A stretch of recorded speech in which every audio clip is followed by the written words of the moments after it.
As you may know, there have been a ton of faith-based movies and Bible adaptations in recent years, but is it possible that the year's best and most authentic exploration of faith will actually come from a secular filmmaker?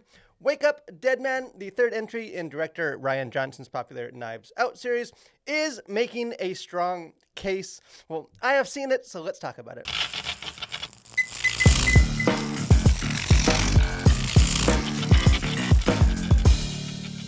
So, along with Kenneth Branagh's Agatha Christie films, the Knives Out movies have been doing their best to kind of revive the somewhat dormant mystery movie genre. The first two films in the series were super popular and buzzworthy on Netflix, but the third film, Wake Up, Dead Man, was of particular interest to me after seeing the trailers and just seeing that the story was centered on a murder within a church and clearly set against a religious backdrop. And with some slight fear and trembling, I was curious to see how it would handle those religious elements since, let's be honest, Hollywood's track record has not always been reassuring in that regard. But in perhaps the most shocking of plot twists, such concerns seem to be misplaced because this film is excellent, and I think a large part of its success is its very surprisingly respectful and just compelling exploration of faith. And there is a lot about this film that I like, both as a work of art and just as a dialogue about religious themes.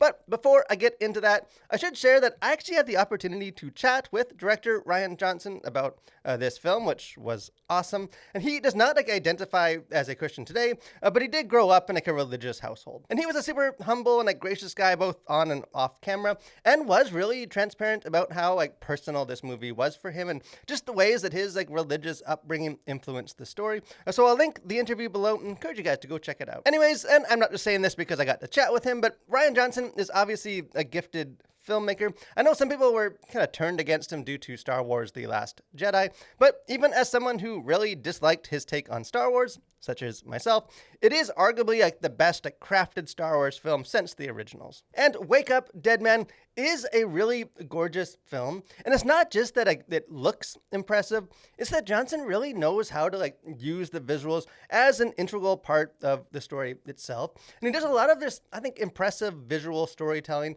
particularly with his use of lighting in this movie. There is a repeated thing in this movie where characters open the doors of the church and the light and their silhouettes reflect on the back of the church wall where a crucifix has been removed and then later restored. And it's just so well framed. And I think the symbolism of it just really captures and I think reinforces the themes unfolding in the plot. I will say though, as much as I enjoyed this film, I'm not sure the actual plot and mystery are as crisp or well written as it could have been. I think mystery movies are notoriously difficult, but for me, kind of major third act revelations were easy to spot a mile away, and yet the specifics of the murder case itself remain too obscure to where audiences simply don't have enough information to piece together the clues, which is maybe fine, but it makes this movie a more, I think, passive experience as you watch the characters on screen solve the case rather than an active one where you actually participate in the events, which at least to me is part of what can make a mystery movie so fun. That being said, I think this film is less about sort of the mystery and more about the characters.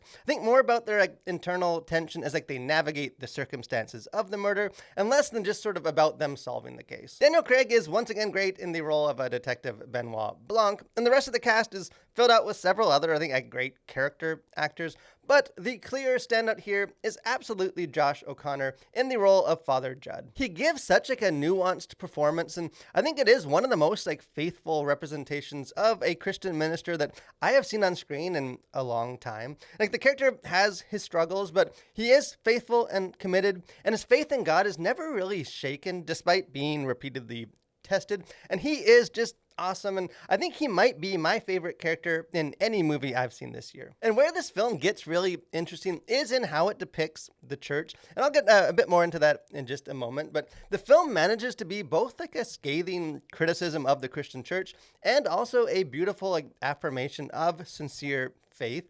And it's not like a preachy film, either like for or against religion. Instead, it just seems to be like a very honest conversation about it. And then one really fantastic scene, I think with some excellent writing, when Daniel Craig's Benoit Blanc and O'Connor's father Judd like first meet, they engage in like a conversation about faith. And Blanc, who is like clearly an atheist, initially like unloads all his thoughts on what he thinks is wrong with like the church and religion. And Father Judd provides such like a thoughtful and like graceful response that it just takes Blanc aback. And then for like the rest of the film, you have an atheist and a Christian both searching for the truth, obviously of like the murder case, but also just of life and faith itself. And near the end, Blanc begins to declare a final checkmate over the mysteries of faith, but then is like unable to finish.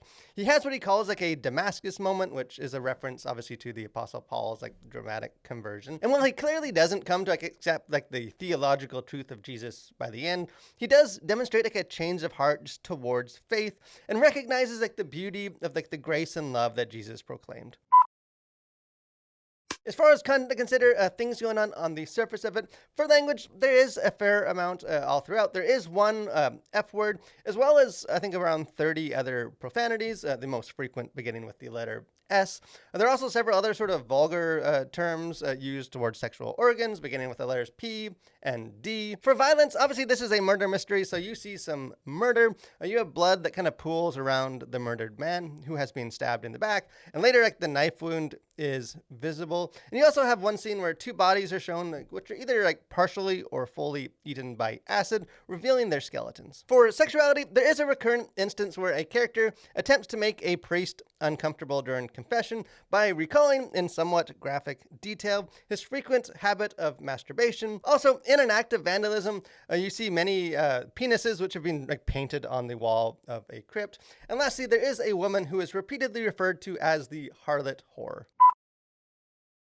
As far as themes, worldview, things going on beneath the surface, there are a lot of really interesting themes going on here. I think perhaps the most interesting is this film's exploration just of the role of like Christians and church in society, because all throughout there is a tension between ministers who adopt either like the role of a warrior or of a shepherd. And the tension is probably most visible in the contrast between the like abrasive and like culture war fighting minister Father Wicks, who is played by Josh Brolin, and the more humble and like pastoral Father Judd. But I think it's perhaps even more profoundly seen kind of internally within the character of Father Judd himself. Because as the film goes on, Judd kind of finds himself caught up in the excitement of trying to help solve the murder case.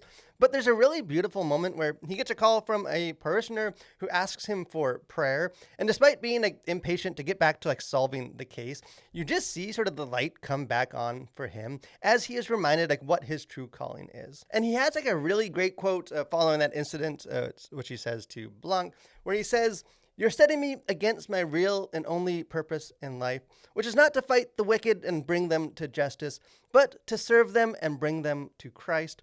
Otherwise, I'm just as bad as Wicks, making it about me and not Jesus.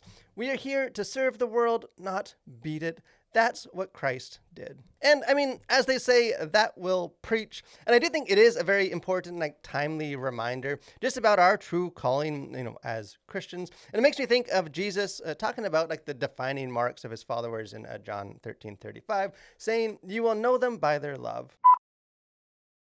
So in the end, I really loved this movie. And I think to be clear, I would have found this to be like a well-crafted and entertaining movie, even without like the themes of faith and religion. I think it is a beautiful and like well-acted, if slightly convoluted story. But the very like honest and open way that the movie navigates the topics of faith is just so refreshing to me. It's not like the cynical depiction of religion found in many kind of secular Hollywood films, but it's also not the like sugar-coated and like escapist depiction found in most like overtly faith-based films. I think as a result, it just feels more like authentic than either one of those two extremes. So I loved Wake Up Dead Men, and I think a lot of others will too.